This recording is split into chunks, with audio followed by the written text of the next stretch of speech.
Hi friends, మనమైతే వేటలో ఉన్నాం. వేటలో మనకైతే కొన్ని చేపలు పడ్డాయి కదా. చేపలు అయితే మనం ఏ విధంగా ఐస్లో వేసుకుంటున్నాం అనేది ఒకసారి చూపిస్తాను చూడండి. బొంత చేప, ఇంకా ఎర్ర చేప కూడా పడ్డది. పండుగప్పు అంటారు దాన్ని. కళ్ళపారలో, వనగరపారలో ఒక 50 కిలోల నుంచి ఒక 60 కిలోలు పైగా పడ్డవు. ఇది మనం 5 డేస్ ఏటకైతే వచ్చాం కదా. 5 డేస్లో అయితే ఇప్పుడు మనకు 3 డేస్ అయితే అయింది. 3 డేస్లో కొన్ని చేపలు అయితే పెట్టాం. అంతగా ఎక్కువ చేపలు అయితే ఏటైతే మనకు దొరకలేదు 5 డేస్ ఏటలో. ఇంకా 2 డేస్ ఉంది కదా. 2 డేస్లో ఎన్ని చేపలు పడతామని నెక్స్ట్ వీడియోలో అయితే మీకు నేను చూపిస్తాను. ఇప్పుడు నేను వేస్తున్నాను కదా ఐస్లో, దాన్ని అయితే వనగరపారలు అంటారు.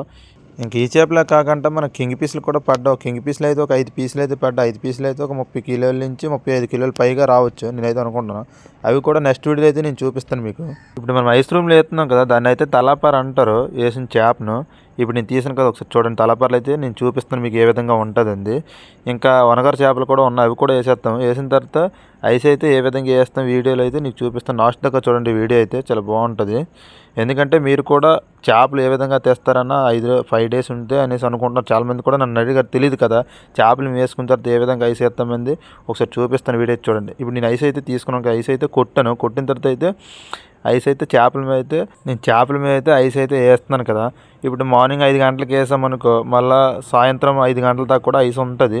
మళ్ళీ సాయంత్రం 5 గంటలకు ఐస్ వేసుకోవాలి. అప్పుడే చేపలు ఫ్రెష్గా ఉంటాం మనకైతే.